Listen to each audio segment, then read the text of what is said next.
Hey everybody, welcome back to Absolutely. I'm Dylan, that's Hassan, that is Sal, and today we are going to be talking about a pretty big spoiler from the end of Ms. Marvel, the Disney Plus show. So leave if you haven't seen it or known about it, but honestly, even if you're not watching the show, I would be very surprised if you were able to avoid this, because it's been everywhere, including straight from Marvel's mouth. So, the big reveal is that Ms. Marvel, at least in the MCU, is a mutant. Not an Inhuman, not a nothing. She's a mutant. Ooh. Yep. Mutant. So what do we think about that? It makes sense.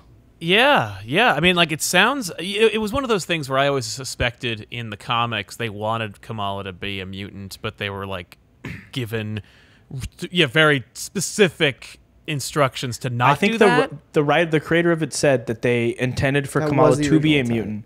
Yeah, and then they were immediately said that Ike Perlmutter said no, under no circumstance, because they did not want to add any more X-Men properties. They didn't want to make new ones. And thank goodness they didn't, by the way. I'm really glad, because number two, there's two reasons for that. Number one, it made her the most popular Inhuman. And number two, it didn't allow for her to have to get interpreted into any of the Fox stuff. Right. Yeah. That's a good point too. And that, like, even from like a storytelling perspective, like that it freed her up to not like be because she'd be on Krakoa right now if she was a mutant, and we probably wouldn't hear about her. She'd go into Krakoa. There's no way they're not going to go like, oh, by the way, she was always a mutant. I really struggle with understanding how they're gonna use mutants in the MCU, because it's heroes have been established in this world for so long, and on top of that, through recent, the Thor: Love and Thunder, spoilers for Thor: Love and Thunder, but they're aliens living on Earth now too. Like it's all normal. So you're gonna tell me that then this new group of mutants shows up, and then they're like, or that they're starting to be more revealed, and it's like now they're the marginalized part of society, even though they've been there the whole time. Right. That's gonna be a really difficult discussion, and that's what one of the biggest things you run into in a universe this old. I think the MCU has done a pretty good job of demonizing people with powers, or at the very least, like, showing how scary it can be. Yeah. And I can imagine that, like, you could really play up a whole element of, like, of society in the MCU where they're, like, after Endgame, in a post-Endgame, post-blip world, where they're like, I mean, honestly, like, Iron Man, Captain America, maybe Thor, like, they're dead.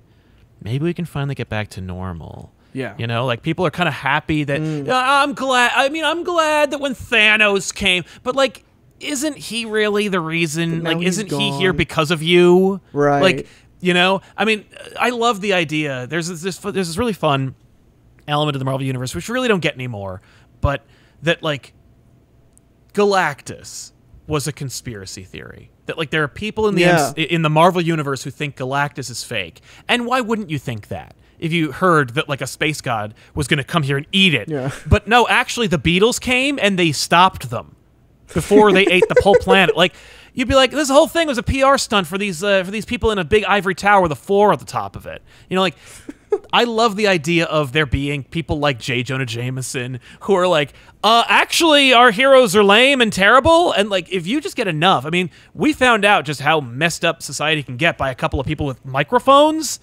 attached to a computer.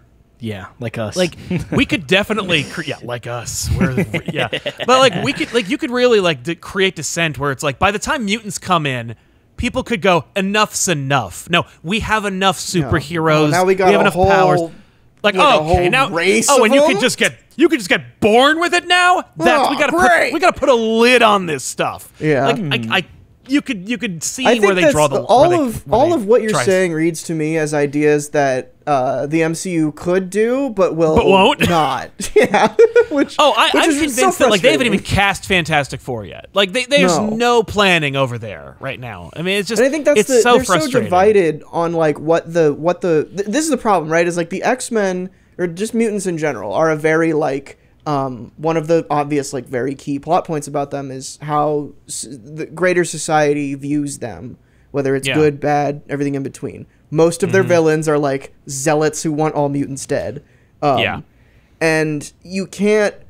It's very hard to just put that in the MCU, a world where, like, they don't really want to talk about social issues anymore. Like, they'll wink and nod to them, but they're like, that's not the point. I love the idea of them winking and nodding and be like, Captain America is black now. You're welcome. Like people might be upset. A wink. Oh well. Walk away from it. Yeah. Someone might be gay. You don't know who. You don't know for sure. Someone might be I mean, gay. Talking about Captain America though, like Falcon and Winter Soldier, like they dived into that more than I thought they would, which is great. But that was a couple years ago now, and we haven't really seen anything like that since. No, but we're getting another movie and stuff, so. Yeah, so I hope that that's maybe the start of a trend of like, and like Miss Marvel this is my problem, is like Miss Marvel had that. The show was like kind of wink and nod towards it, like police brutality and like obviously like race issues. Like they touch on it, but they don't really go into it. And it's strange. It's like it's a Disney-fied version of like social issues, and then you're gonna throw the X-Men into that. Right. Ooh. I don't know. Yeah, and also I feel like X-Men being baked into society for a longer amount of time always made more sense to me. Like First Class is that is a beautifully almost perfect film in my opinion, or I don't know how it holds up these days, but it used to be. And you know, it works so well because we're touching on our heroes at such an early point in their lives, and that like, hey, it makes sense for the X-Men to be a part of this, and like obviously that's Magneto's origin story and all that. I hate when we jump the gun and they're already like, I like watching their history unfold first, depending on the characters and depending on the environments and stuff. So I imagine that the MCU is going to pull a Spider-Man and just have them exist and ignore their origin kind of thing, which I think so. Debatably, like, we've never gotten a really great origin for the X-Men on screen. I mean, First Class, you know, kind of, but even that, there's some hack me stuff there. There was some like Fox Studio stuff of like, what was his name? The guy who can adapt to anything. I don't remember what his name is, and he gets killed by Kevin Darwin? Bacon. Darwin, and he gets fucking blown up from the inside by Kevin Bacon. And it's set with it. Was that Kevin Bacon? It's Kevin Bacon, right? Yeah, it's Bacon. Okay, cool. It's Kevin Bacon. But yeah, it's going to be interesting to see how they do it. As far as Kamala specifically, I'm perfectly okay with that. Inhumans, really, really, other than Black Bolt, are such C, D, Z list characters. Yes. Like, and I say that as like Daisy Johnson was awesome. I was a genuine huge fan of Marvel's Agents of S.H.I.E.L.D. Also, the things not that they did really an Inhuman. Like, she's like Kamala Khan, where it's like, she is, but she's never really part of their stories. So like, she's a S.H.I.E.L.D. character. Like, she's not an Inhumans character. It's so like weird to know that the like MCU is doing something for the first time, like Inhumans or like X-Men or whatever. But I've seen a version of the MCU's interpretation of Inhumans for years. Like, a lot of people are like, what's an Inhuman? What's that? And I was like, well, we got 3 seasons of a show where people went through Terrigenesis left and right, and we had to collect mutants and stuff. And I know it's not part of the grand thing, but like, we have a great idea of what it would look like, with less money. And I think that's like that is an interesting like perspective on it, because Marvel's kind of written themselves into a corner where they don't want to talk about Inhumans anymore, but they have this weird moment in time in the comics where Inhumans were everything, and that sprawled into S.H.I.E.L.D., that sprawled into the Inhuman show, that sprawled into that Avengers game. Like, it was so wide reaching for like 5 years, and now it's like, no, none of them, don't talk about them, we killed them. Like, we're not going to talk about it anymore. I'm all about saying F you to Ike Perlmutter and his legacy. I'm with it. I'm on board. But I think that there needs to be concessions made, and that, like, you know, whatever grudges you have, let's just take a second. Let's take a beat. Let's look at it. I think we should maintain some grudges. I'm okay with being petty. I think that's an important part of life. But Kevin, my guy, we got to do like a little something here to bridge the gap there, because it's getting upsetting that it's like, we got Black Bolt, which is awesome, and I thought his suit looked really cool, and everyone's complaining because like, it's all CG. Did you fucking know when we were watching? Because I didn't. It looked awesome. It looked incredible. I immediately recognized it was CG. Did you really? I was like, this is fake as hell. I was so disappointed. Oh, no. Well, I'm sorry. No, you're okay. I thought it was fine. I thought it looked okay, but that might have just been me. I like that it was comic accurate. I was like, hey, it looks like the suit. It looks kind of good. It looks really fake. It is what it is. That their whole sequence on the mask Titan the looked really bad. The mask did look ugly, but masks in general look ugly because they look terrible. They think they've nailed it, and it's like you haven't even been close to nailing it. Why? Like it's probably a bigger discussion at some point that we need to have. But masks just don't. Like Barry Allen on the Flash's cowl. Spider-Man's probably the only one whose head looks normal in a mask. Yeah. Everybody else in the Deadpool. Everyone else looks insane. For those two, know. I think it's mostly because it's just a shape. Like you don't really need to contort Spider-Man or Deadpool's face realistically because it's just like an oval. a shell. Like yeah, that's true. That's true. So that it works a lot better. But where like with like the Flash or anyone that's showing skin, like you need to have like when you move your face in any way, so many minor changes happen, and if you have clothes on top of that, you have to account for that. I think Daredevil, Batman, and Captain America all worked pretty well as far as they did. Yeah, they did. But those are like worked practical. Those were helmets. that's. Are you talking about like masks that are also CG masks for people Right. who have like? That's what I was face? saying. Yes, It's just because they're wearing something. You can't just put something on their head and go like they're wearing that. Like it just doesn't look right. Well, do you remember when they tried? So like Captain America, his first suit looks freaking horrific, right? They tried the original helmet with that one, looks so bad. From Avengers, yeah. Yeah, from Avengers, not the OG one. Because that one looks great, and it's like that looks fantastic. Well, and then they retrofit him with like the thing that works now, and it looks really good. Yep. It's so weird. It's so hit or miss because on the Flash they did the same thing. Later they gave Barry a helmet for a season instead of like that, and it looked so bad.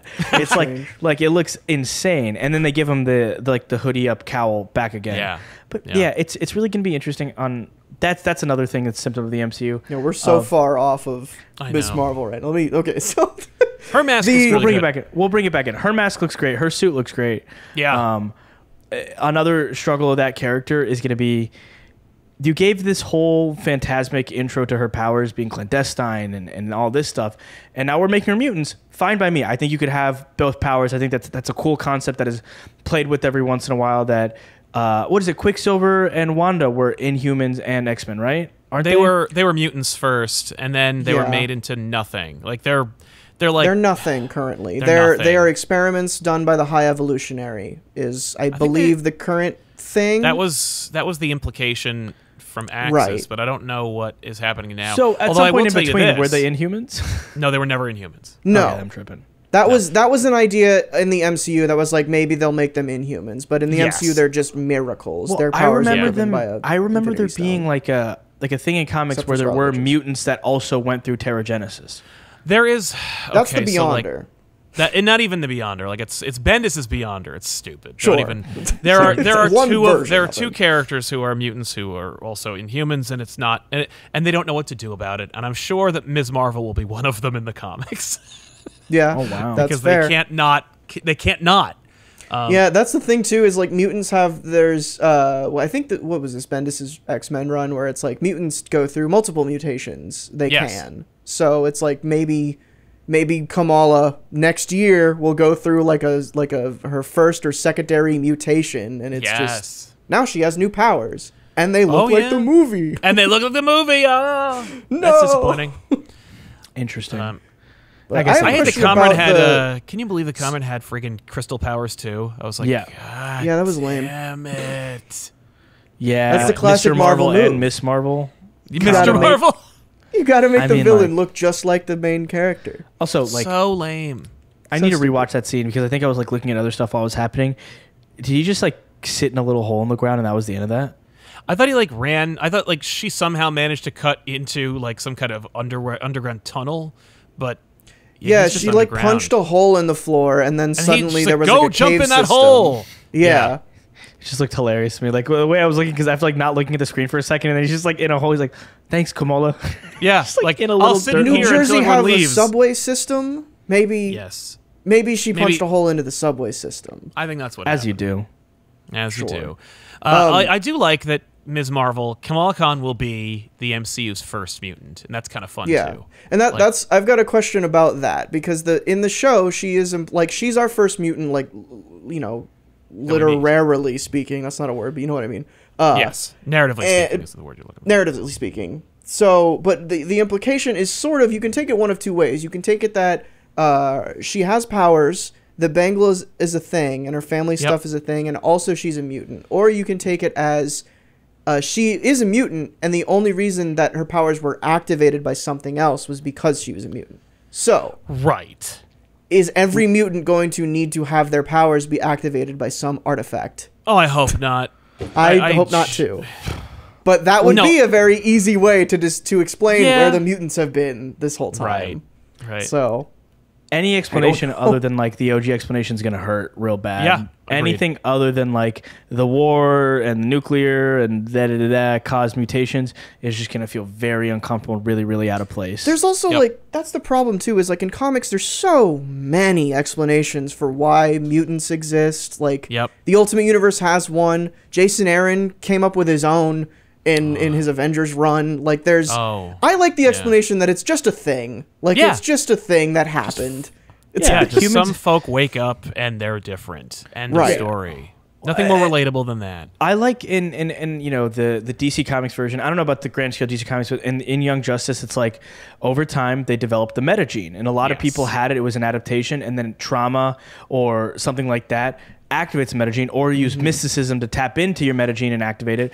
But there was a lot of like interesting things brought up during that whole run, because then there were people like, there was the villain Shimmer, who she was just like a bad guy thug, and then she developed her metagene, and she like was using her little heat lava powers and stuff.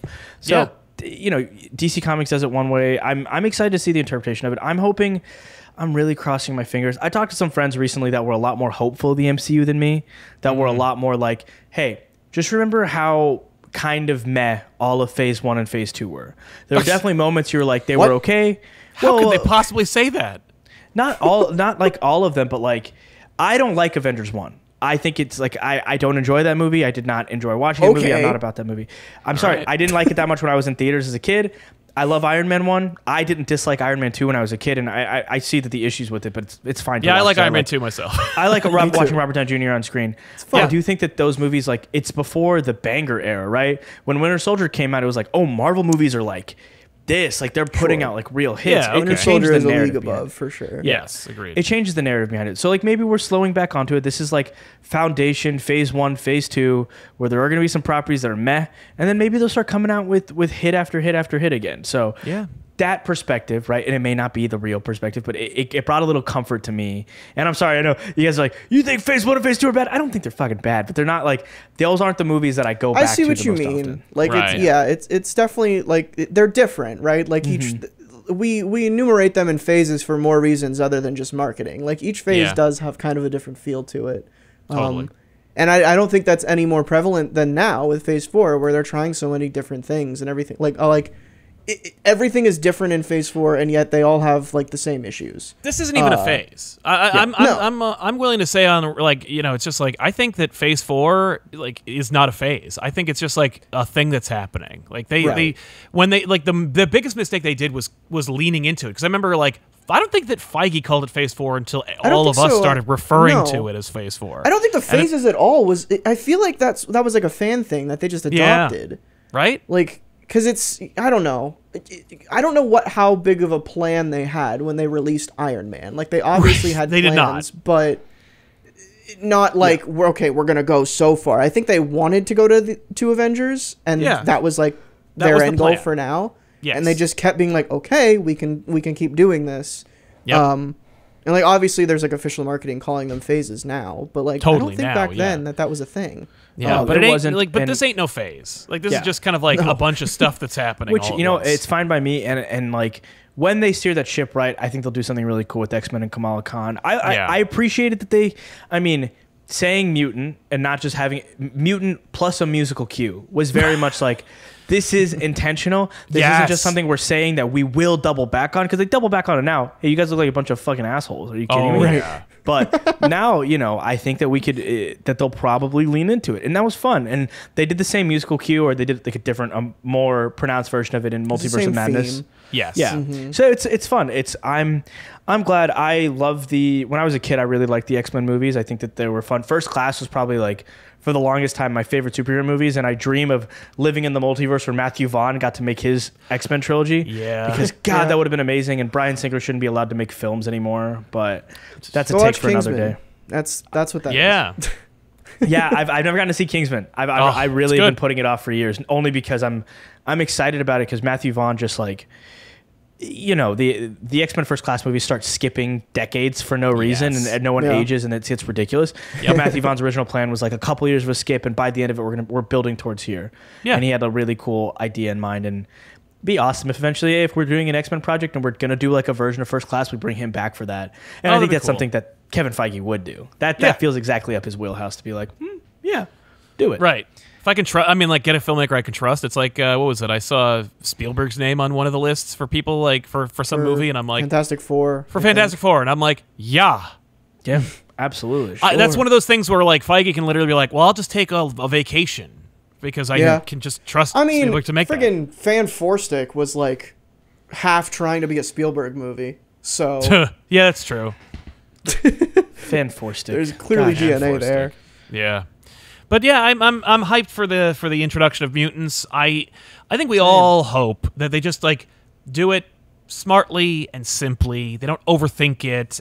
Ms. Marvel did feel the most out of most of these over the last 2 years. A year and a half, 2 years of Marvel output. Ms. Marvel feels the most like a Marvel property, like where it's like we're with the excitement and the kind of like, you know, the both Easter eggs from the end of Ms. Marvel felt like they were genuinely setting up something that they had an idea about. Yeah, they're gonna do. Like it's going somewhere. Like, exactly. Like here's a thing that's like actually moving into something, and I think like that was the weird, and it feels kind of natural, weirdly. Yeah. Like the end of WandaVision, the post credit scene that does the same thing, where we're setting up a movie where she's with the Darkhold. That is completely antithetical to the journey she just went on. Like it changes the scene before. Just apologizes for being a villain, apologizes for all this stuff, and then does the villainous thing. And we know now that was Michael Waldron's decision, that he decided that he was going to he wanted to write the villain Wanda story and not halfway through it, right? So originally it was like Doctor Strange. It was, and this is reports, so I don't know. I think Michael Waldron talked about this, that he originally the idea was that Wanda would become evil by the end of that movie. She would become like the evil villainous Scarlet Witch at the end of it, which makes more sense because we watch her come down in this like new hero suit, and the next time we see her, she's in this corrupted suit where she's doing this shit and she's terrifying now. Yeah, you know. Yeah. So yeah, we'll see how it goes. I want to continue to trust, but honestly, like for me, my spirits, the MCU, for the first time ever, have waned. I think throughout all these reviews, for anybody who sees me on this channel often, I'm probably like the most upbeat, I love everything kind of guy, and they're chipping away at me because, but the first 3 episodes of Ms. Marvel brought a little bit of hope back in because they're so good. Yeah, then it really diminishes in quality so fast, but the early part of that, it's like, wow, they know what they're doing. So I'm crossing my fingers that they like, you know, we'll get it back together. The X-Men is such a big thing, and part of me is stressed out because now that Marvel has everything, they might start banking on bigger projects and putting less effort into it because they can do that, versus like the original MCU, it had to succeed, right? Yeah. Had to succeed with dog shit properties, like realistically C tier comic book characters. Come on, that's what Iron Man was, and they made them A tier, S tier. They made them so prominent. So now that they have the whole toy shed, will they be able to make S-rank stories out of the toy shed, or are they going to be just putting the most popular seller on screen kind of thing? I don't know. And that's going to be... It feels like they're on the other end. I mean, like, Marvel is always at its best when its back's against a wall. Yeah. And they need that kind of fear God, and they don't have it right now. Absolutely. Well, that's the time. I just heard a little chime, and that means that it's time to end the episode. That was that's somebody at my front door. That's what that was. It's a lovely loud noise. It plays through all the Google speakers in the house. Nice. But no, that's probably a solid place for us to... Right, I think so, yeah. I think we could wrap there. Cool. Yeah, let's wrap there. This has been a fun discussion about mutants and the MCU and everything. So if you want more of this, be sure to subscribe. We're trying to get to 100K. Also, check out G Fuel. Use the code COMICS at checkout, and you get some amount of % off. I need to memorize what that percentage is.